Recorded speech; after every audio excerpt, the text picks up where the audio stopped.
মুহূর্তে আপনারা সরাসরি দেখতে পাচ্ছেন একেবারে এসডি অফিসে, ক্যানিং এসডি অফিসে আরাবুল ইসলাম কিন্তু নমিনেশন জমা করতে এসছে। দেখতে পাচ্ছেন একেবারে এই ব্যারিকেড দিয়ে কিন্তু সোজা কিন্তু চলে যাবেন নমিনেশন দিতে। সেই চিত্র আপনাদেরকে সরাসরি সম্প্রচার করে দেখানোর চেষ্টা করছি।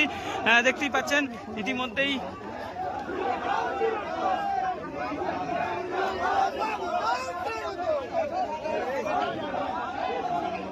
সামনে কথা বলবো, আমার নমিনেশনটা ফাইল করতে দিন।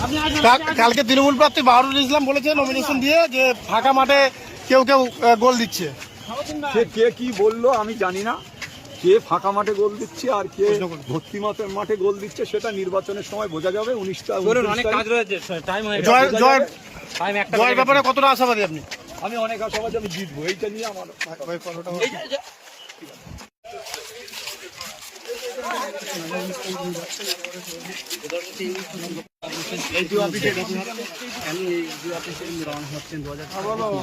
জমা দেওয়ার